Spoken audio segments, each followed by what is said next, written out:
30 years after the epidemic that led to the existence of the Burnish, humans who have the ability to control supernatural fire, the world is plagued by a terrorist faction of this new race called Mad Burnish. While trying to put out a massive fire in the city, Gallo Timos of Burning Rescue comes face to face with the leader of Mad Burnish, Leo Fotia, sparking a conflict between the two that could have dire consequences for the entire world. This animated film comes from Studio Trigger and is directed by Hiroyuki Imaishi, the man behind Gurren Lagann and Kill la Kill. And boy, do these trailers really want you to know that. Now, I haven't seen either of these series yet, but they've been on my watch list for quite some time, and after having seen Promare, I think I'll be getting around to them much sooner than I thought, because I was thoroughly impressed. This movie emanates such a tremendous amount of energy and style that I couldn't help getting completely sucked in.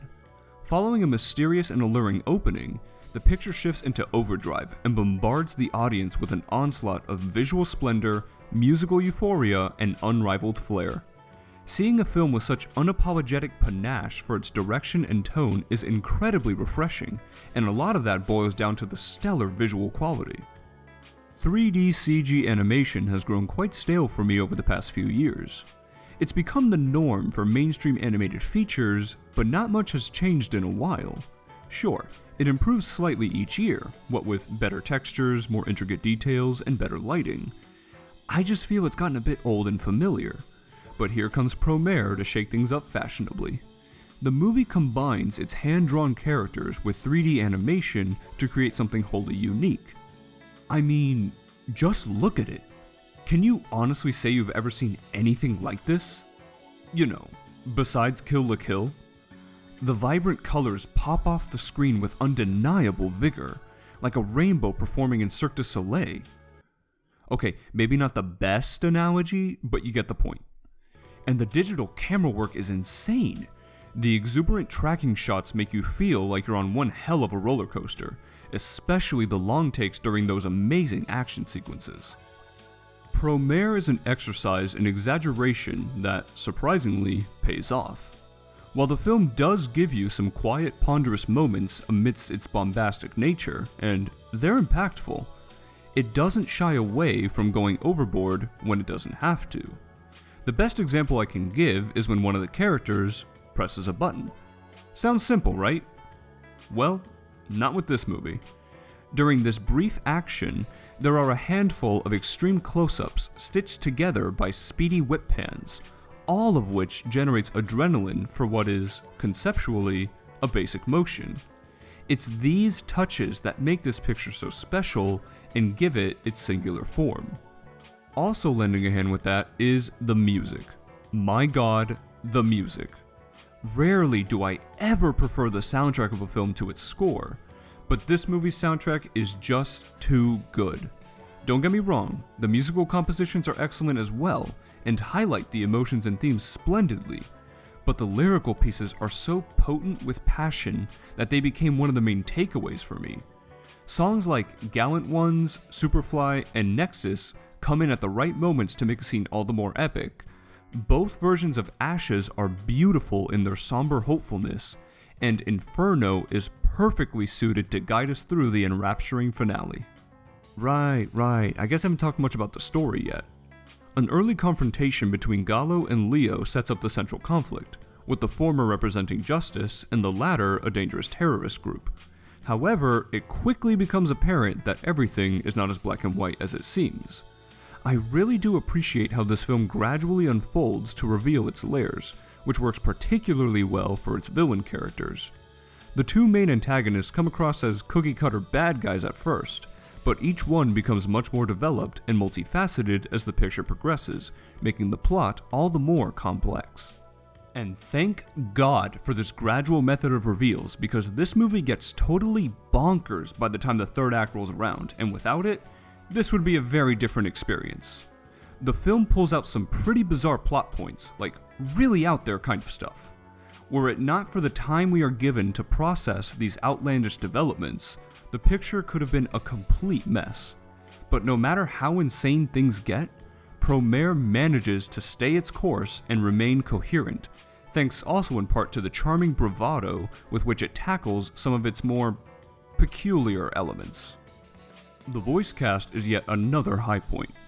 I watched the Japanese dub with English subtitles, which was terrific, but the bits and pieces I've seen from the English dub also appear to be of high quality, so it doesn't look like you can go wrong here. All the actors seem enthralled and fully engaged with the material, which is always nice, but what really stuck out to me was just how memorable all the characters are. The designs alone are exquisite and diverse, and the personalities are easily distinguishable and recognizable, despite some characters being in minor supporting roles. Aside from the major players, you've got the likes of an overly malicious law enforcer named Vulcan, two of the top generals from Mad Burnish that have some great banter, and a comedic tech expert that reminds me a lot of Haruhara Haruko from Fooly Cooly. Oh, well, that explains it. Wow, they even got the American actors for the English version. They weren't subtle about this at all. Another fascinating thing about this picture is how it handles certain anime tropes.